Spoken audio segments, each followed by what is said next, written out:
چار چیزیں ایسی ہیں جس شخص کے اندر پائی جائیں وہ خالص اور پکا منافق ہے۔ اذا تمنا خانہ، جب اس کے پاس امانت رکھی جائے خیانت کرے۔ تو منافق خائن ہوتا ہے، جب بھی امانت رکھی جائے وہ خیانت کرتا ہے۔ اور ہم اس نبی کے ماننے والے ہیں جن کے گھر کے گرد کافروں نے محاصرہ کیا ہے، ننگی تلواریں لیے کھڑے ہیں کہ آج حضور کی زندگی کا چراغ بجھا دیں گے۔ وہ باہر تلواریں لہرا رہے ہیں اور حضور علی کو وصیت کر رہے ہیں کہ صبح ان کی امانتیں واپس کر کے تم بھی مدینے پلٹ آنا۔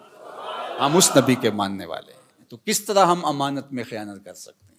اس شخص کا دین ہی نہیں ہے جس کے پاس امانت نہیں ہے۔ اور امانت صرف مال کی نہیں ہے، المجالس بالامانہ۔ اگر کسی مجلس میں کوئی ایسی بات ہوئی ہے تو وہ مجلس تک رہنی چاہیے، باہر اس کو مشتہر نہ کیا جائے، بلکہ تم سے کوئی شخص بات کرے اور بات کرتے ہوئے دائیں بائیں دیکھے تو اس کا مطلب یہ ہے کہ وہ ڈر رہا ہے کہ کوئی اور نہ سن لے، تو اس بات کو بھی آپ امانت کے طور پہ اپنے پاس رکھنے کے پابند ہیں، اس لیے کہ اس نے آپ پر اعتماد کیا اور اس نے آپ کو بتائی اور آپ نے اس کی تشہیر کر دی، تو پھر یہ بدترین صورتحال ہے۔ تو فرمایا مومن کی کیا شان ہے کہ وہ امانت دار ہوتا ہے۔ اور منافق کی پہلی علامت کیا بتائی؟ اذا تمنا خانہ، جب اس کے پاس امانت رکھی جائے تو وہ خیانت کرتا ہے۔ واذا حدث کذب، اور جب وہ بولتا ہے جھوٹ ہی بولتا ہے۔ مومن کا جھوٹ سے تعلق کیا؟ مومن تو سچ کا خوگر ہے، مومن کی زبان سے تو خیر پھوٹے گی، سچائی پھوٹے گی، جھوٹ کیسے پھوٹ سکتا ہے؟ اور ایک حدیث میں آیا، حضور نے فرمایا الا انبئکم باکبر الکبائر، میں تمہیں بڑے بڑے گناہوں کی خبر نہ دوں؟ جو بڑے گناہ ہیں ان میں بھی جو بڑے ہیں ان کی خبر نہ دوں؟ تو صحابہ نے کہا کیوں نہیں حضور، ارشاد فرمائیے۔ تو آقا کریم نے فرمایا الاشراک باللہ، اللہ کے ساتھ کسی کو شریک ٹھہرانا۔ پھر ارشاد فرمایا وعقوق الوالدین، والدین کی نافرمانی کرنا، وجلس وکانا متکئا۔ تیسری چیز بیان کرنے کے لیے حضور ایسے ٹیک لگائے بیٹھے تھے، حضور نے ٹیک چھوڑ دی، بات کی اہمیت کو اور اجاگر کرنا تھا۔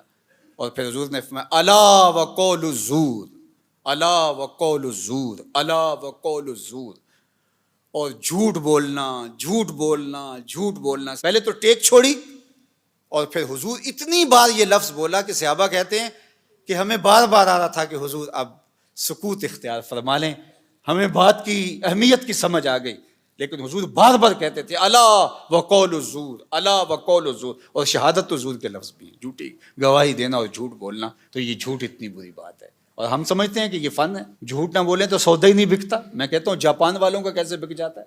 پوری دنیا بیچ رہی ہے، ہمارا نہیں بکتا۔ ہم پھر سودا نہیں بیچ رہے، ہم جھوٹ بیچ رہے ہیں، جو بیچیں گے کمائی بھی پھر اس کے مطابق ہو۔